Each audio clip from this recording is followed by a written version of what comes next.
And Shoshana, I want to follow that thought in your own forthcoming biography, because it is a biography.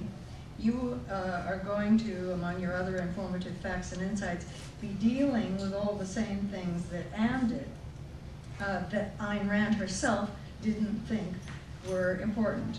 So number one, how are you going to handle that? And incidentally, since you chose to read a portion of Atlas Shrugged about the childhood of her characters, Dagny and Francisco, what can you tell us about Ayn Rand herself as a child that she might have thought was important? And lastly, while we're on the subject, as I overburden you with a big question, why don't you tell us how it came about that you were chosen to write the authorized biography of Ayn Rand, and what news sources you're using? Okay, that's a long question, but I think I can relate the different parts. And also, I think what I have to say on the subject is related to the quotation that you put at the front of the chapter. Because this was a document Ayn Rand wrote, and it was called Letter to the Readers of the Fountainhead, because she was getting all these fan letters in which people wanted to know more about her life and they couldn't find it in the usual sources. And so she, in fact, started by saying that she would like to say, I only want to talk about, the things I think.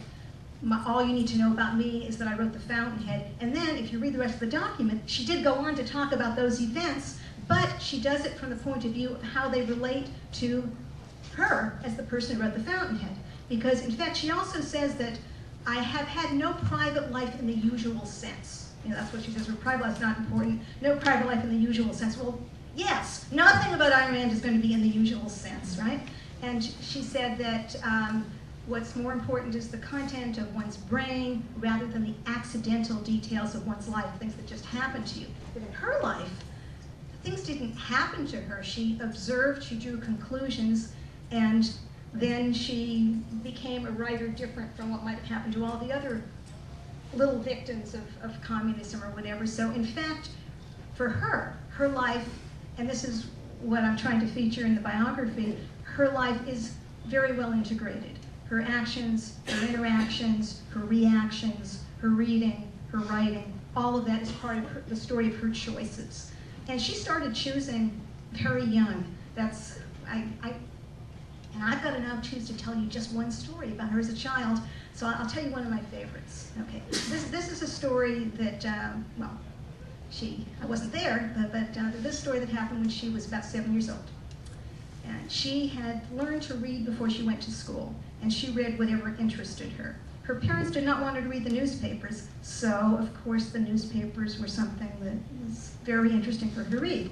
So one day when she was reading the newspaper, she read that an alleged educational expert had said that the role of schools is to give children ideals, and that if a child does not learn ideals at school, the child will never have them. And Ayn Rand said, half a century later, I still remember, and I'm not quite quoting, but this is the gist of it. She said, I still remember the vial of anger I felt when I read that. How dare she say that when the exact opposite is true? You see, Ayn Rand had her own ideals by then.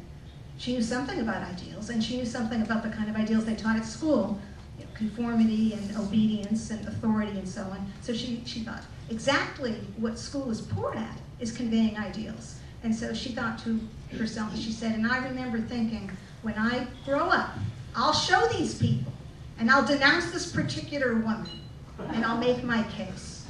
Okay. And she said, this was my first memory of thinking that the world of ideas was my business.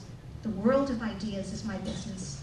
Well, when she was 7 years old, she probably could do a lot better than a lot of other people, but when she didn't think she was good enough to quite do that adequately to explain to other people, but when she grew up, she did.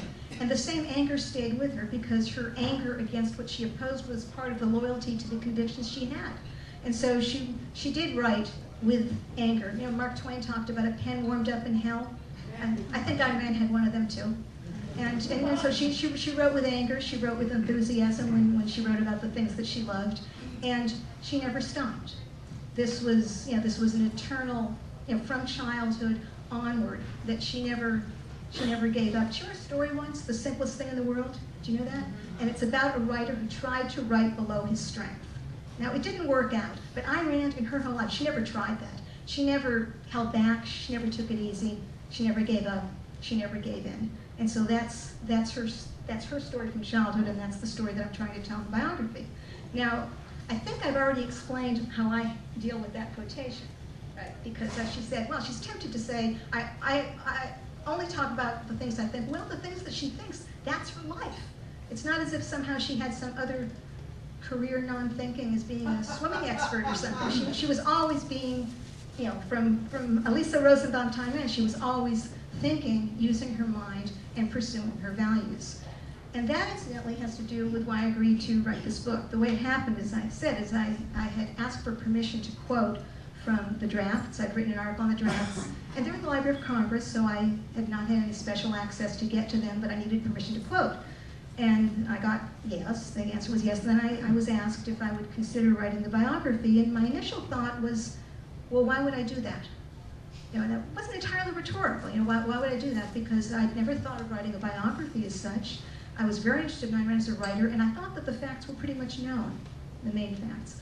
And then I remembered two things. First thing I remembered was that years ago I did some research on a very obscure writer who was interesting to me, but the puzzle was I couldn't find out anything about her. You know, no dates, nothing. Well, you know, I found her. She tried to hide between two layers of pseudonyms, but I caught her. And that was an interesting detective, following the trails and people and documents and so on. I thought, yeah, that was kind of fun. Maybe I could see if I could find out more things about Ayn Rand than what's known. And the second thing was I thought, you know, I'm very interested in the writing, and these drafts were so much fun to work with. That's, you know, Ayn Rand sitting and writing and thinking, wouldn't it be exciting if I could follow her for a lot longer than that? So that's why I said yes. And I said yes to do a book up to 1957, because I thought of that as a good stopping point. That was her big goal, to write that book, a race against time, she said, until she achieved it. She said, if a bomb were going off in the next room, I'd have to keep writing because I must get this book done. And incidentally, it doesn't have to be a bomb going off in the next room, but I also must get this book done. It took her 14 years to write Atlas Shrugged. I'm hoping to be a little quicker than that. Well, I can't really expect it to be quite as wonderful as Atlas Shrugged. I don't know what else could be, but I am going to try to get it done. And I think that's the story of how I came to write it and how the life fits in with the events, and a story about her as a kid.